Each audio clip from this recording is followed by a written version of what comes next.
Tonight on Eagle Eye News at 6, we bring you stories from across the Auburn University campus, including a COVID numbers update, AU alert test, Auburn's innovation in construction robotics, and more. We also bring you national news, including the destruction brought by Hurricane Ida and an update to the Afghanistan situation. Then stay tuned for an Auburn sports update and more. That's all coming up right here on Eagle Eye News at 6.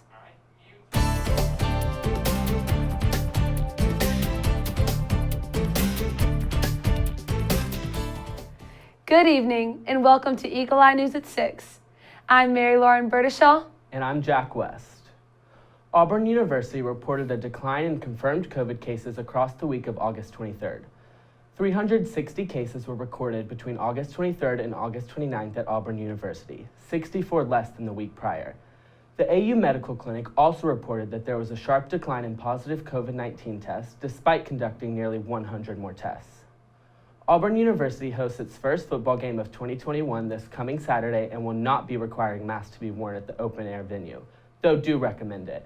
In addition to Jordan-Hare returning to full capacity, campus COVID cases are expected to rise. We will have more information as the AU COVID Resource Center publishes next week's data. In addition to his COVID-19 update last week, Auburn University released another Dr. Fred Kim update to the current COVID-19 situation. This one was more centralized on COVID testing. Take a look.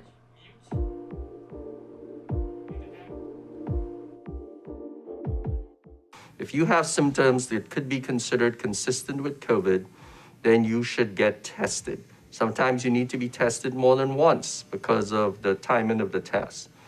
The second reason to get tested is due to exposure. So you know that you've been exposed credibly to someone who is positive, then you should start into quarantine right away and then get tested. Typically 5 days into that period is the cutoff, because by doing so, you could reduce your quarantine time down from 10 days to 7 days.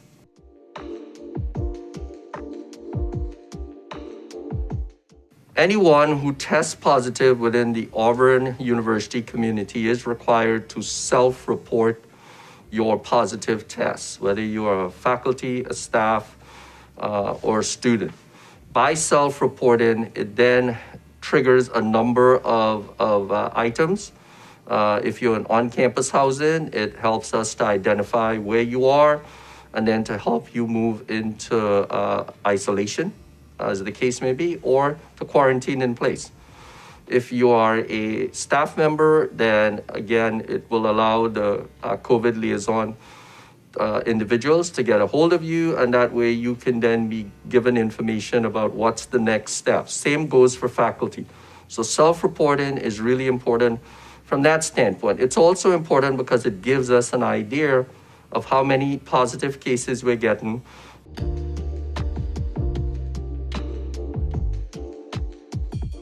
So the exciting news this week was that the FDA approved the Pfizer vaccine and licensed it.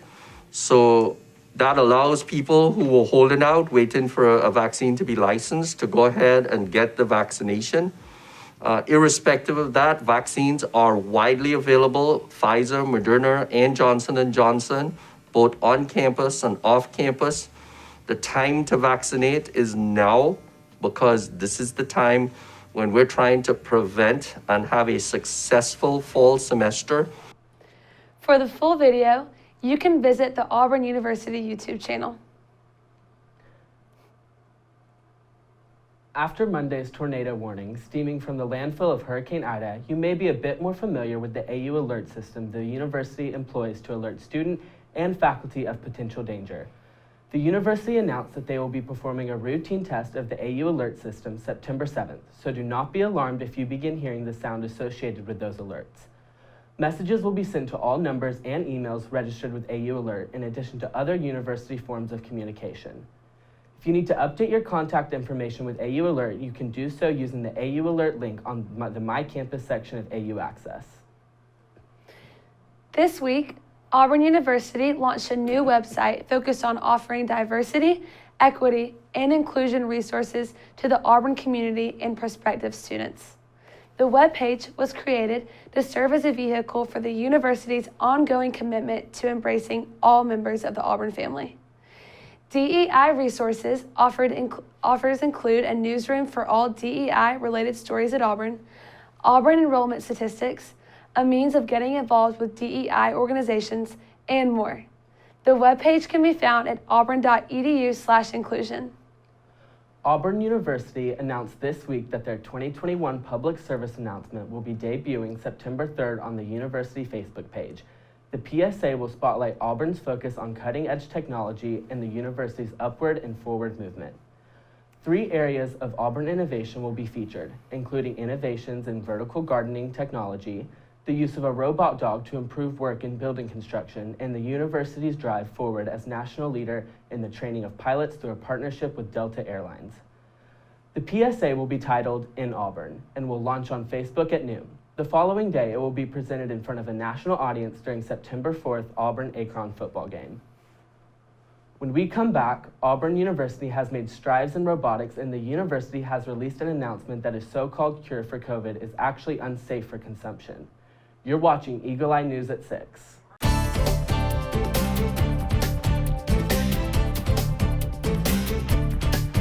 Welcome back to Eagle Eye News at 6.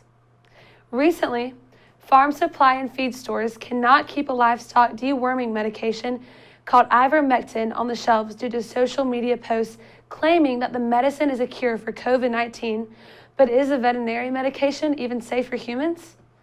The Food and Drug Administration, or FDA, requires labels on all of the animal ivermectin products to warn people not to digest it.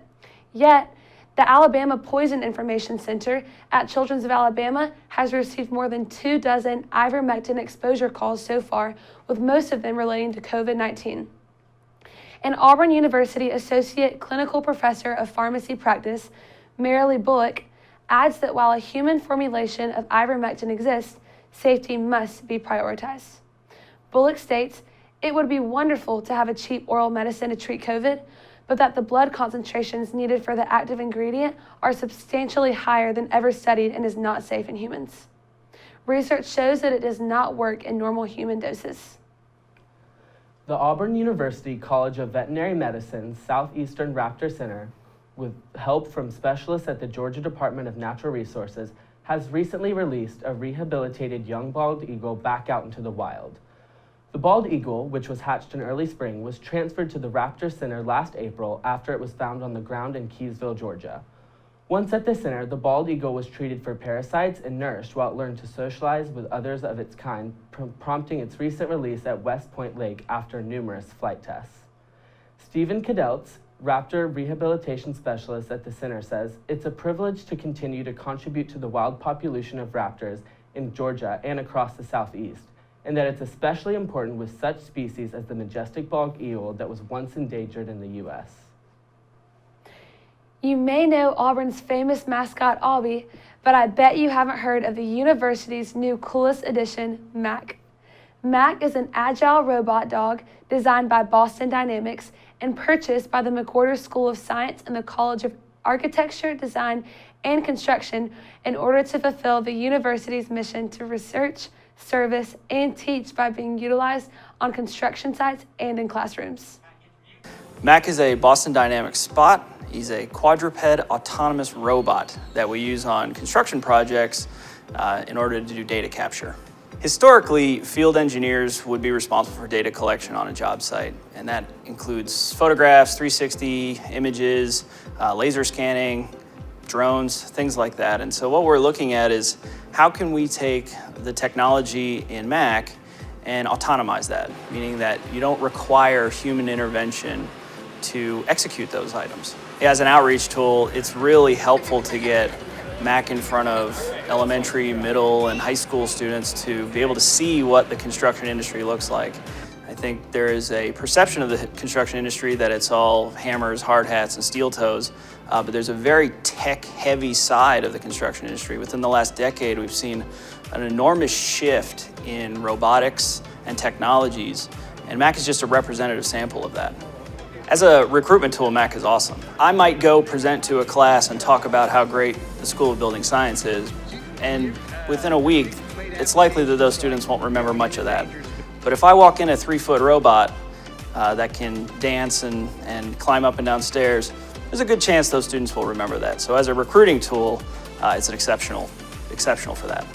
In terms of research, there's almost no existing research on autonomous mobility platforms like Mac in our industry.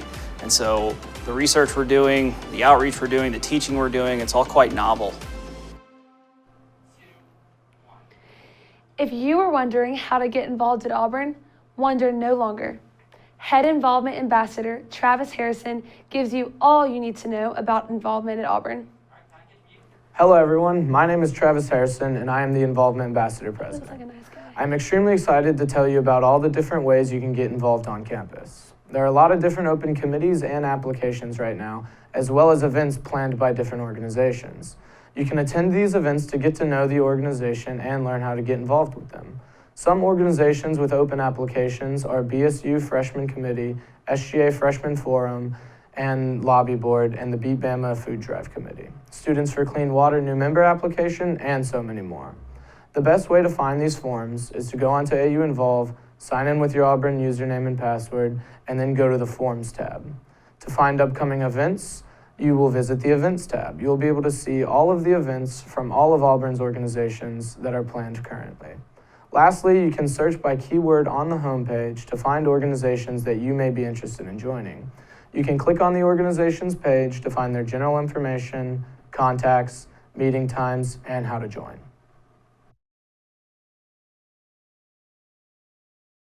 Getting your mobile event pass is super easy to do. All you have to do is log on to your AU Involve account using your Auburn username and password, click on your profile, which is either a photo of you or your first initial, and it is the first option underneath your name labeled Event Pass. From there, you can save it to your Apple Wallet or Google Wallets, or you can screenshot it and just save it to your photos. Auburn University College of Agriculture Assistant Professor Joel Cuffey recently published a paper in the American Journal Health Promotion, which held a survey highlighting the need to match COVID-19 testing features with individuals to monitor the disease's spread. The survey, taken by 1,505 respondents, found that 34% of people prefer saliva swabs to nasal ones. 27% of people were willing to trade comfort for monetary incentives, and 19% of people would only test at convenient locations. The results of this survey could prove to provide more insight into the best methods of mass testing moving forward in the future. When we return, we'll give you a look into how Hurricane Ida is affecting the U.S., as well as a new travel restriction imposed by the European Union. You're watching Eagle Eye TV, Auburn News Leader.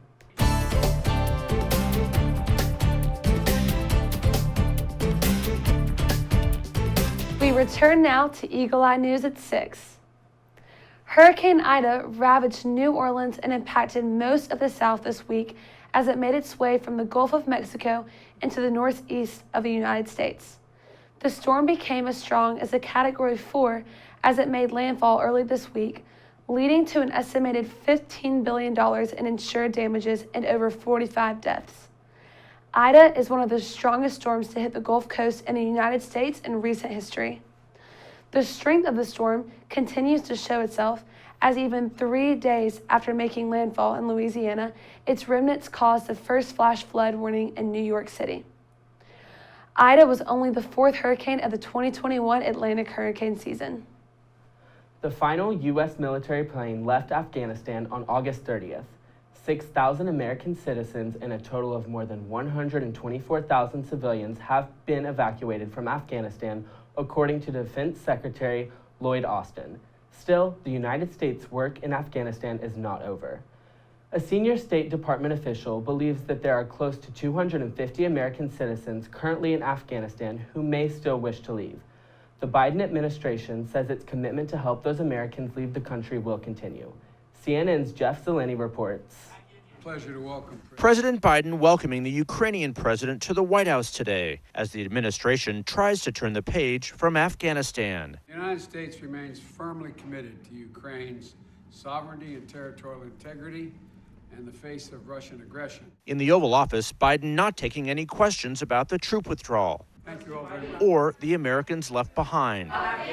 Even after President Volodymyr Zelensky expressed concern for the 13 U.S. troops killed in the extraordinary evacuation effort. Mr. President, accept my sincere condolences because of the tragic death of the heroes. For the first time in more than a week, no Afghanistan briefing in the Situation Room appeared on the president's schedule, as these new images of the final moments of America's longest war emerged. White House Press Secretary Jen Psaki said the U.S. is still committed to getting the remaining 100 to 200 Americans out of Afghanistan, but it's unclear when or how such a diplomatic mission would take place. We are in touch with every American citizen we have contact with about our efforts and our commitment to get them out of the country. The White House made clear it is eager to focus on domestic priorities like the president's economic agenda, the stubborn fight with COVID-19, and a potential humanitarian crisis in the wake of Hurricane Ida in Louisiana, where Biden is now planning to visit on Friday. Yet myriad questions remain about the frantic, chaotic, and deadly end to the war. Congressman Jason Crow, a Colorado Democrat who served as an Army Ranger in Afghanistan, told CNN that he and other lawmakers intended to keep pressing for more answers. I have an independent obligation to ask questions and to push people on behalf of my constituents and the American people, not to be a rubber stamp of any administration, whether it's Republican or Democrat, and that's what I'm intending to do. At the Pentagon, Defense Secretary Lloyd Austin acknowledged those tensions. This will take time to work for people to work their way through. There are varying opinions on each side of the aisle, and that's to be expected and respected. General Mark Milley, chairman of the Joint Chiefs, told CNN's Barbara Starr that he and others have pain and anger from the last 20 days and 20 years, but he was proud of the troops. This is tough stuff. War is hard. It's vicious, it's brutal, it's unforgiving. And yes, we all have pain and anger. And when we see what has unfolded over the last 20 years and over the last 20 days, that creates pain and anger. Earlier this week, the European Union issued a recommendation that countries begin reinstating restrictions on U.S. travelers as a result of the rising coronavirus infection numbers in the country. This is only a recommendation, however, and is non-binding for the 27 countries included in the EU.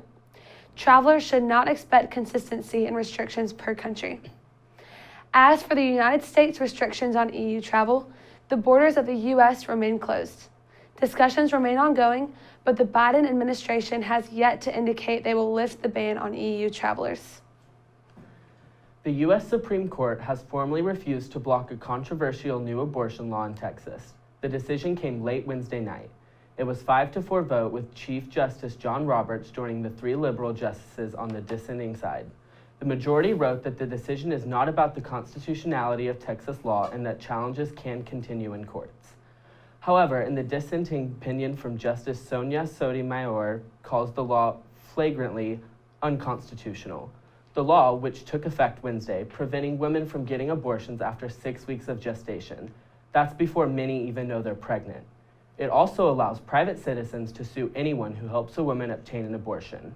Rights groups see the law as a direct challenge to Roe v. Wade, the landmark decision legalizing abortion. When we return, Eagle Eye's Harrison Tarr gives us an Auburn sports update you won't want to miss. Stay tuned.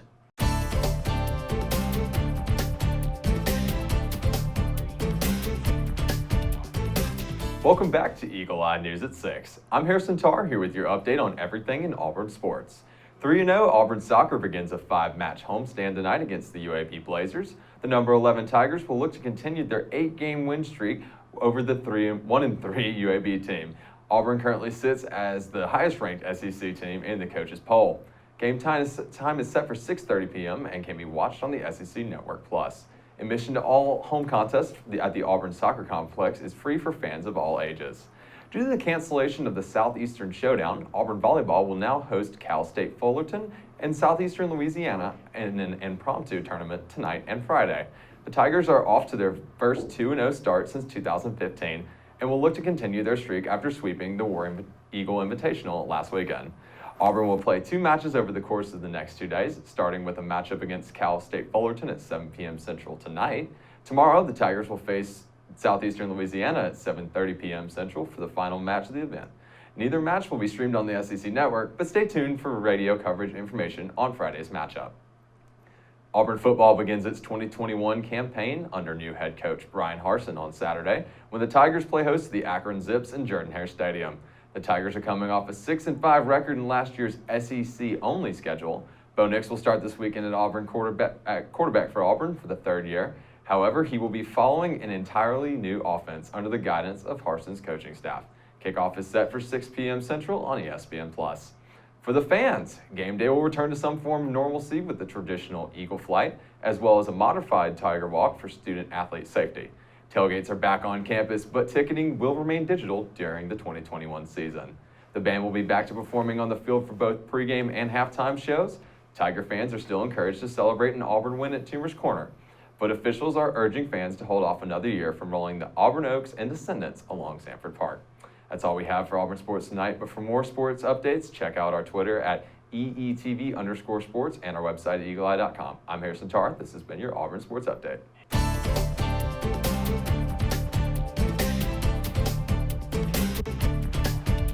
Welcome back to Eagle Eye News at 6. Thursday is National VJ Day, the observance of Allied forces' victory over Japan during World War II.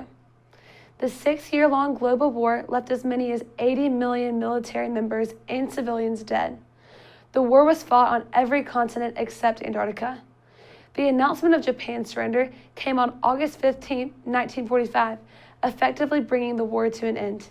However, it was on September 2nd that Japan was formally surrendered aboard the USS Missouri in Tokyo Bay. Japan's surrender took place several months after the surrender of Nazi Germany. That's when President Harry Truman declared the day nationally recognized. A popular way to mark this day is to visit the World War II Memorial in Washington and remember those that fought for a more peaceful world.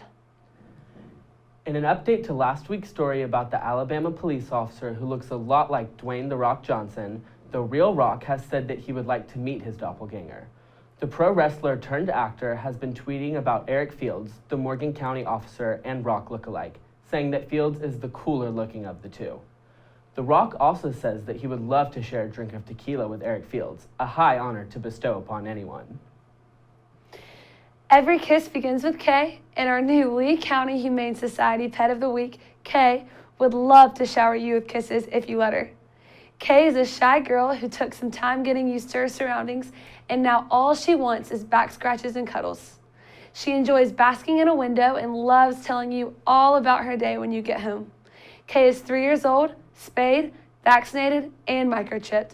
She's FIV negative, and her adoption fee is $10. You can apply online for her today.